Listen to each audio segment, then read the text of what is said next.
E se eu te dissesse que a queda do Império Romano poderia possivelmente ter sido a melhor coisa que poderia ter acontecido para a humanidade? Se você é um fã de Roma e ama o Império Romano, então pode estar justificadamente indignado. Como a queda desta bela e grande civilização poderia ter sido uma coisa boa? Afinal, o principal objetivo do meu canal é mostrar que a queda do Império Romano foi uma grande tragédia para a humanidade e que a Idade Média subsequente, na maior parte do tempo, realmente não foi tão divertida. Como eu ousaria dizer algo assim? Bem, sim, de uma perspectiva, a queda de Roma foi uma gigantesca tragédia civilizacional da mais alta magnitude. Perdemos cidades magníficas como o mundo nunca mais veria. Roma em si deve ter sido absolutamente espetacular em seu auge. Perdemos grandes obras de arte, magnificência, templos esplêndidos e edifícios, conhecimento, escritos, arquitetura, tecnologia e cultura em geral. E veríamos quase 1000 anos de escuridão resultante no Ocidente. Mas e se eu te dissesse que o Império Romano era, na verdade, surpreendentemente estagnado? E se eu te dissesse que os impérios, na maioria das vezes, em geral, são surpreendentemente estagnados?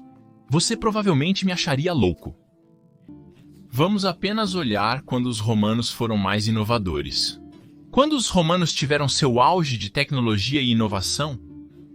Bem cedo no Império, como se verifica nos primeiros e segundos séculos d.C. No entanto, uma vez que os bons tempos acabaram, houve estagnação, que mostra a poluição ao longo do tempo coletada a partir de amostras de núcleos de gelo da Groenlândia. Podemos ver que a poluição do ar, devido à atividade industrial, foi maior nos tempos da República Romana e do início do Império.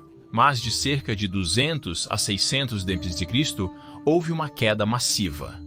Isso significa que o Império nunca mais atingiu a capacidade de mineração e a produção industrial como tinha em seus primeiros dias, quando ainda estava se expandindo e quando a inovação era necessária para inventar a própria ideia do Império Romano. Mas uma vez que tudo isso foi alcançado e as primeiras crises atingiram, houve uma estagnação notável em termos de tecnologia. Os gigantes moinhos de água em Barbigal, essa quase revolução industrial dos tempos romanos, onde os romanos construíram um complexo de moinhos de água em escala industrial, aproveitando a energia da água para moer grandes quantidades de grãos para alimentar a população da cidade próxima de Arelate. Esse complexo foi construído não nos 200 ou 300 d.C., ou mais tarde, mas no início de 100 d.C., quando o Império Romano atingiu o pico de expansão, e isso não é coincidência, nada nem remotamente próximo dessa escala seria construído mais tarde pelos romanos. Mais tarde houve uma notável estagnação. Grandes impérios, na verdade, equivalem à estagnação. Eles são muito inovadores no início, na fase de crescimento, quando atingem seu máximo. Eles se tornam estagnados. Por quê? Porque eles ficam complacentes. Eles começam a descansar sobre o seu sucesso. Agora você pode dizer que isso é apenas uma coisa romana porque eles tinham escravos que impediam a inovação de acontecer em primeiro lugar. Não, isso é uma característica de todos os grandes impérios. Mesmo se olharmos para a China, o império mais inovador, que surgiu com um número impressionante de inovações impressionantes, como a bússola, a pólvora, o dinheiro de papel, a impressão e mais. A Revolução Industrial ainda não aconteceu na China. Na verdade, no século XIX, quando a Revolução Industrial estava a todo vapor na Europa e na América, a China estava surpreendentemente atrasada. Isso ocorre porque a China, sendo a maior parte do tempo um império unificado desde o terceiro século a.C., não precisava inovar muito. As inovações ocorreram principalmente quando houve desunião, quando reinos chineses rivais guerreavam entre si. Mas então, quando houve unificação novamente sob um único imperador chinês, a estagnação era a norma. E isso impediu, na maior parte, que essas invenções fossem adiante. E é por isso que a Revolução Industrial não começou primeiro na China, mas começou na Europa Ocidental. Mas por que a Europa Ocidental, no entanto? Bem, a queda do Império Romano do Ocidente deixou um vácuo completo e absoluto. Então, os estados sucessores do Império Romano do Ocidente, o Reino Visigótico, o Reino Franco, todos esses outros jovens reinos germânicos tiveram que se reinventar do zero. Eles construíram seus reinos sobre as ruínas do Império Romano, mas a queda do Império Romano acabou causando essa multidão de estados sucessores germânicos. A fragmentação do império em muitas pequenas subunidades. E o que acontece quando você tem muitos estados competindo entre si? De repente você não tem mais um grande império unificado, mas reinos rivais em guerra que muitas vezes não gostam tanto um do outro. Bem, deixe-me dizer o que acontece: competição, sobrevivência do mais apto.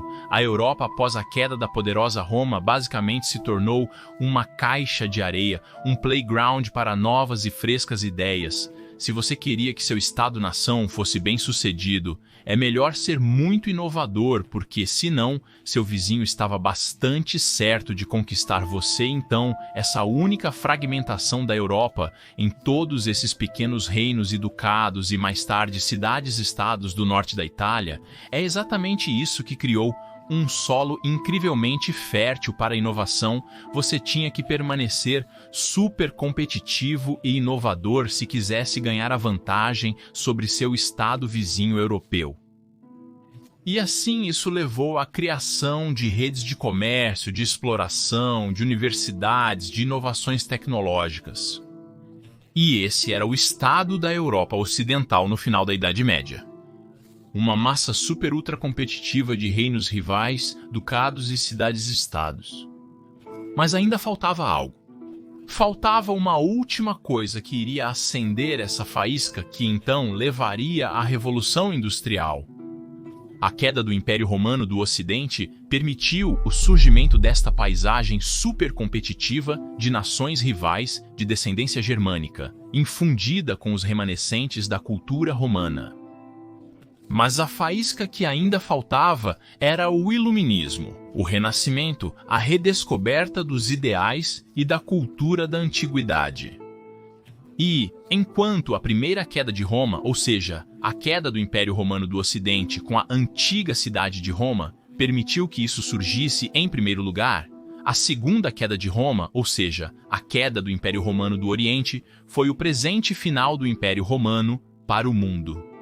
Porque, na verdade, havia duas Romas, a antiga Roma no Império Romano do Ocidente, cuja queda no final do V ou início do VI século d.C. criou este solo fértil para uma inovação incrível, caixa de areia de ideias. E a segunda queda de Roma, a queda de Constantinopla em 1453 d.C., enviou a infusão final para o Ocidente na forma de estudiosos que fugiram da queda da cidade para o Oeste. Estudiosos como John Aguilópolis, Pessarion, Manuel Crisolaras e muitos mais, principalmente para as cidades-estado do norte da Itália, trazendo consigo muitas das antigas obras sobreviventes dos famosos estudiosos da antiguidade, as obras de Platão, de Aristóteles, de Euclides, de Pitágoras e outros. Já havia um enorme avanço na inovação nos séculos XIII e XIV na Europa. Mas essa redescoberta da antiguidade trazida para o Ocidente pelos estudiosos romanos orientais que fugiam da queda de Constantinopla foi o último presente de despedida do Império Romano para o mundo. Isso é o que, em grande parte, causou o Iluminismo, que então levou a uma maior secularização, uma diminuição do poder da Igreja, criando ainda mais esse impulso muito necessário para uma inovação cada vez maior. A redescoberta da beleza do antigo, em combinação com isso, a inovação sem limites dos estados-nação rivais da Europa, e isso é o que finalmente tornou a Revolução Industrial possível. A era de exploração começou, abrindo completamente novas rotas comerciais, a fundação do Novo Mundo, a necessidade de inventar máquinas que pudessem fazer um trabalho cada vez mais eficiente. Isso no final criou a indústria. Havia a necessidade de inventar máquinas para maximizar os lucros, maximizar a vantagem sobre os outros, maximizar a produção industrial. E assim, sem a queda de Roma, a queda da velha Roma e a queda de Constantinopla, possivelmente a Revolução Industrial não teria acontecido. Ou se então mais tarde, e provavelmente também apenas em um universo paralelo, onde o Império Romano teria se desunido. Eu acho que a Revolução Industrial, em uma linha do tempo alternativa, um universo alternativo, onde o Império Romano sobreviveu, na minha opinião, teria provavelmente sido apenas possível se este Império Romano tivesse se fragmentado em mini-impérios romanos rivais ou estados romanos rivais, se preferir. Porque, para a inovação, você precisa de competição, também uma realidade alternativa, fascinante para pensar. Então, aí está. Esta é como, na minha opinião, a queda de Roma em duas etapas. A queda da velha Roma e a queda da nova Roma criou a Revolução Industrial, infundiu a Europa com competição através da rivalidade e com os ideais e cultura necessários, a cultura da antiguidade. Se você gosta dos meus vídeos, por favor considere me apoiar via Patreon ou YouTube. Eu ficaria super agradecido e gosto de pensar que maiorianos também ficaria. Afinal, este canal é dedicado à memória deste lendário último imperador romano do Ocidente. E não se esqueça de curtir e se inscrever para não perder os próximos vídeos sobre o fascinante fim do Império Romano. E gostaria de agradecer a todos que apoiam Majorianos de qualquer maneira. Seja por meio do Patreon, associação no YouTube ou doação via PayPal. Muito obrigado, amigos, por apoiarem o Majorianos para que eu possa manter este canal sobre a história romana tardia. Para saber mais sobre a queda de Roma antiga, assista ao vídeo no canto superior direito. Mas se você quer aprender mais sobre a queda da Nova Roma, Constantinopla, Nova Roma, você pode assistir ao outro vídeo no canto inferior direito.